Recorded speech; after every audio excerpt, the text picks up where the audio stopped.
Assalamualaikum warahmatullahi wabarakatuh. Kali ini kita kaji mengenai perceraian.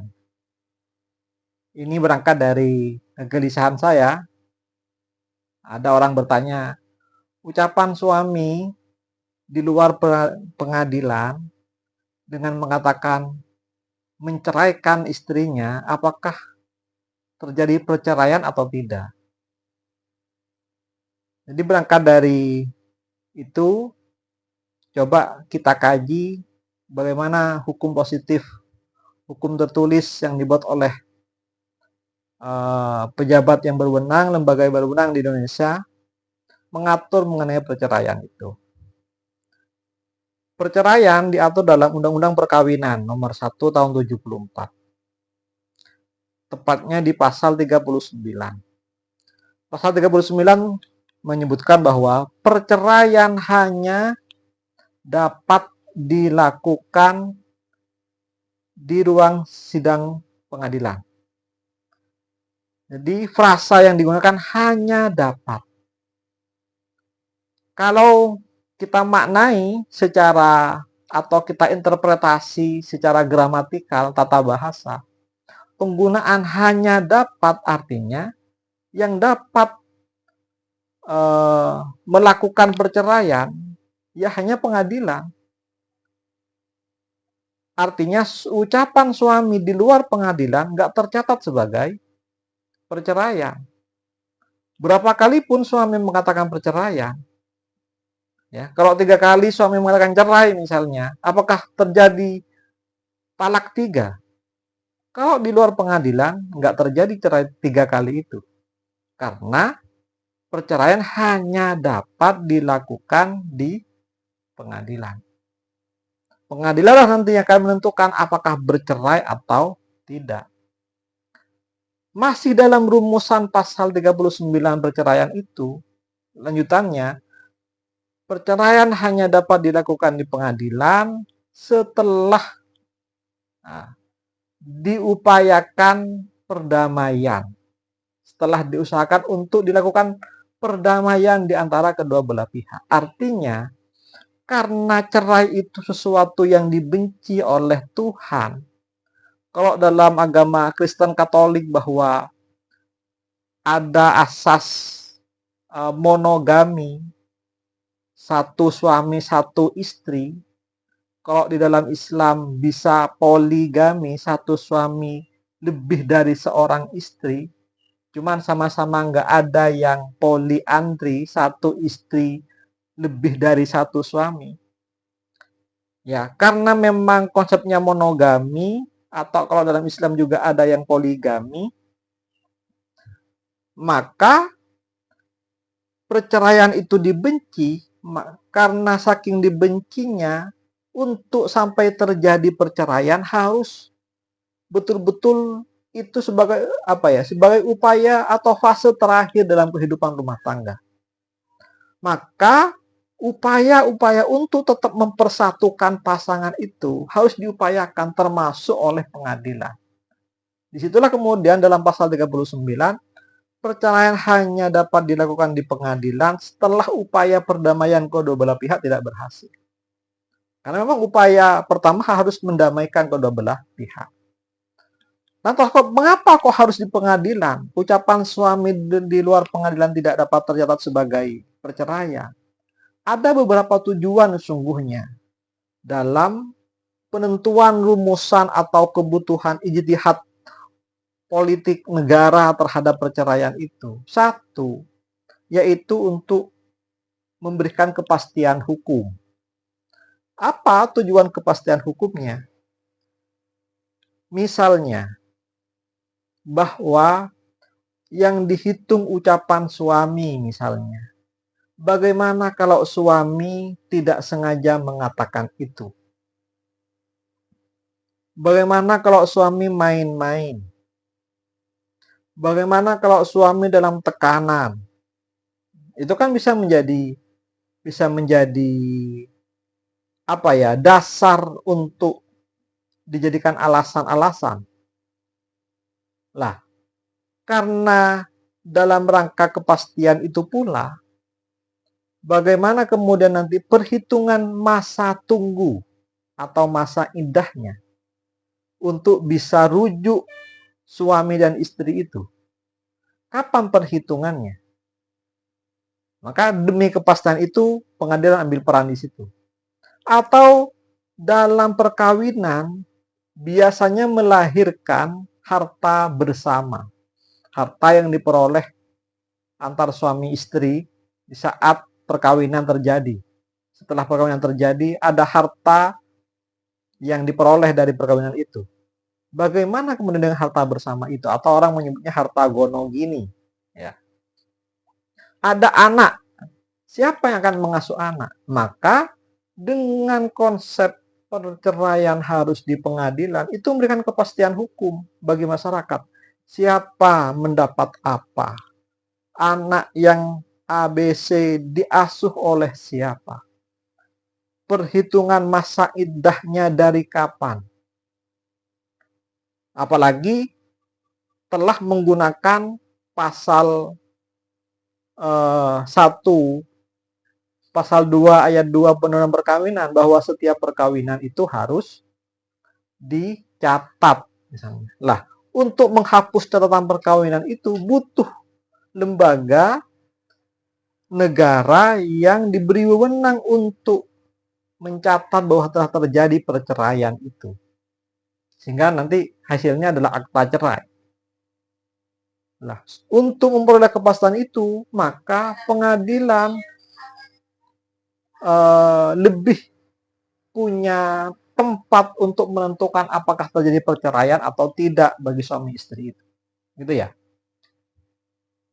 Dalam hal perhitungan masa iddah misalnya, ketika yang dihitung misalnya ucapan suami di luar pengadilan sebagai dasar jadinya putusnya perkawinan, ternyata nanti setelah upaya perdamaian di pengadilan terjadi gagal perceraian. Tetap terjadi nggak perceraian sebelum persidangan itu? Atau betul-betul terjadi perceraian setelah diputus pengadilan misalnya. Nah, masa iddahnya dihitung dari mana? Maka kalau kita sudah menggunakan konsep negara hukum, mestinya ini menjadi satu kesatuan konsep hukum yang harus ditaati bersama. Artinya nanti bahwa ketika diputus pengadilan, disitulah kemudian perhitungan perceraian dilakukan. Iddahnya berhitung dari kapan putusnya pengadilan, ya, bukan lagi ucapan suami. Masa rujuknya ya dihitung dari situ juga kan. Jika terjadi ada pengasuhan anak harta bersama juga menjadikan dasar di situ. Itulah asas kepastian yang ingin dibangun dengan konsep perceraian hanya dapat dilakukan oleh pengadilan. Oke, yang kedua, apa tujuannya? Dalam rangka perlindungan bagi perempuan dan anak-anaknya. Bahwa suami punya wewenang untuk mentalak, iya, tetapi kan tidak bisa serta-merta kemudian karena kewenangan itu lantas tidak memperhatikan kondisi perempuan-perempuan. Ya. Kadang kan kita tidak mengetahui kondisi psikologis seorang perempuan saat diceraikan.